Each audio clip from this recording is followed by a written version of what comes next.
aqui com Mauro, apresentando uma aula.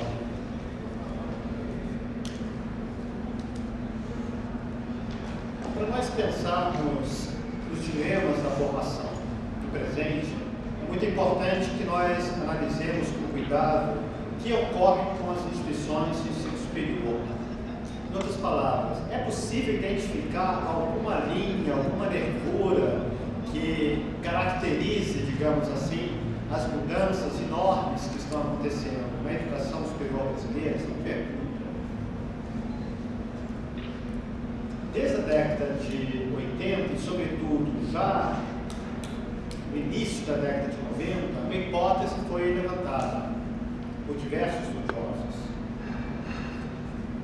A educação latino-americana, particularmente brasileira, estava sofrendo uma modificação que muitos autores caracterizaram como de desconstrução do modelo de universidade que estava consignado na Constituição de 1988, que foi caracterizado pelo Banco Mundial como uma universidade de modelo europeu. O que eles chamavam, o banco chamava em 93, 94, como uma universidade de estilo europeu. É uma universidade gratuita, pública e gratuita, no caso das vinculadas ao Estado, uma universidade em que ensino e pesquisa e extensão guardam estreita relação entre si, ou seja, instituições em que os professores não são apenas repetidores do que está nos compêndios, nos livros, nos manuais,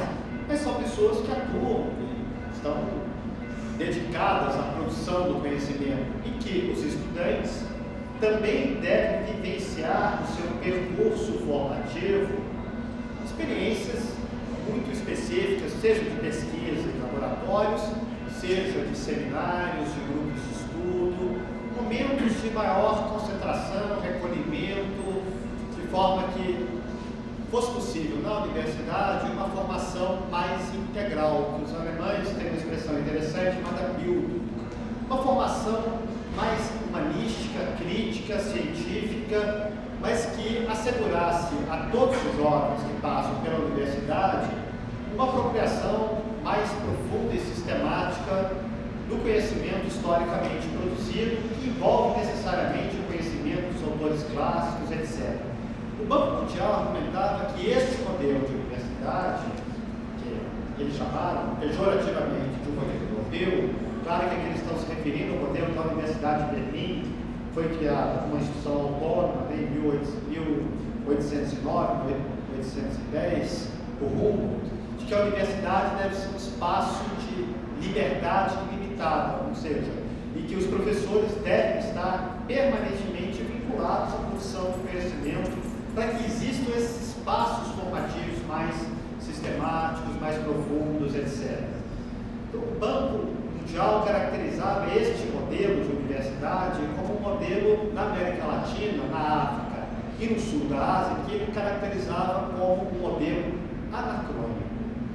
O que é algo anacrônico? É algo que está fora do tempo histórico, ou seja, dizia que isso não se coadunava com a realidade latino-americana. Mais adiante um pouquinho, já em 95, 96, um prêmio Nobel de Economia da Escola de Chicago, certamente muitos de vocês sabem que a Escola de Chicago foi, e ainda segue sendo, um dos principais centros de pensamento neoliberal do mundo. O historiador inglês, Perry Anderson, dizia que a Escola de Chicago é uma espécie de direita dos neoliberais. Este teórico, chamado Gary Becker, foi prêmio Nobel de Economia. Analisando a educação brasileira, ele diz que, de fato, o Brasil está priorizando os focos errados, ou seja, tem políticas com prioridades erradas, que o Brasil deveria se limitar a garantir políticas públicas para o ensino fundamental, que a educação superior deveria ser encaminhada via mercado, cada um que consiga estudar, se tiver recursos, vá lá estudar, se não tiver, talvez o Estado possa subsidiar alguma bolsa, mas que não caberia mais o Estado financiar a educação superior. Se esse modelo de fato não se prestava ao Brasil, e ele foi muito franco quando ele dizia o seguinte: este modelo europeu não se aplica a países como o Brasil, porque esses países estão ocupando espaços na economia mundial com menor sofisticação tecnológica, ou seja, mesmo as indústrias, é óbvio que o Brasil é um país que tem uma forte planta industrial, seriam indústrias de novo tipo aqui na América Latina. O que eles chamam de indústrias de novo tipo na América Latina? Isso que nós chamamos de montadoras. Antigamente, uma indústria que fazia carro era chamada indústria automobilística. Por que era uma indústria? Que fazia todos os componentes aqui. Então, na realidade, o processo industrial envolvia desde a metalurgia, a cadeia produtiva passava pelas autopeças, pelo conhecimento tecnológico para fazer as autopeças, e finalmente a indústria consolidava isso no automóvel. Como se chama a indústria automobilística hoje? Chama-se montadora. O que é uma montadora? É uma fábrica de novo tipo que vai reunindo componentes que vêm de diversas partes do mundo, em especial da China, e daí sai um automóvel. Para você montar o quebra-cabeça de peças que compõem o carro, precisa de grande tecnologia. Mesmo os engenheiros podem ser formados de uma forma mais simplificada, os técnicos idem, e os operários, os trabalhadores do chão da fábrica também não precisam de qualificação. Então, Gary Becker foi muito honesto quando disse: olha, de fato, Brasil, Argentina, México, não estão precisando mais de universidades que produzam conhecimento.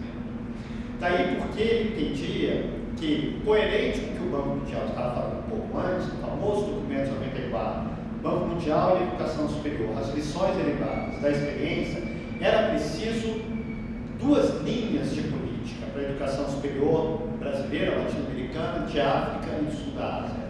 Essas duas linhas podem ser sintetizadas da seguinte forma: uma diferenciação das instituições do ensino superior, como incentivando que, no lugar do modelo de universidade europeia, pública e gratuita, com autonomia universitária, com sociabilidade, ensino, pesquisa e extensão, seria necessário diversificar isso, fazendo faculdades isoladas, centros universitários, cursos formais superiores, universidade aberta, enfim, cursos que fossem mais amoldados, digamos assim, à realidade social brasileira, ou seja, uma realidade que não estava demandando produção de conhecimento mais sofisticado, formação de trabalho, digamos, com uma perspectiva de um trabalho menos complexo, né? Um trabalho mais, menos simbólico, menos mediado pela ciência e pela tecnologia. Essa primeira grande caracterização da linha de expansão da educação superior, sem sombra de dúvida, está acontecendo. Vocês podem analisar isso empiricamente, examinando os dados do INEP de 90 para frente, que fica claro que o que cresce no Brasil são fundamentalmente instituições cada vez mais de curta duração. O que explodiu no Brasil como educação chamada superior? Os cursos de tecnólogos.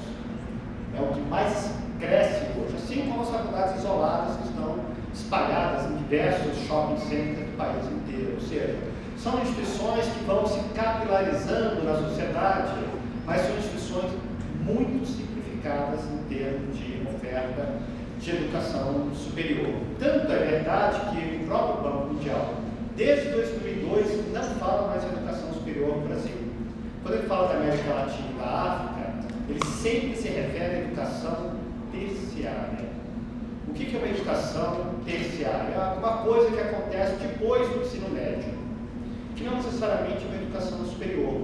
Daí a necessidade de um ajuste terminológico para caracterizar o que seria o modelo de expansão. E a segunda linha de intervenção que o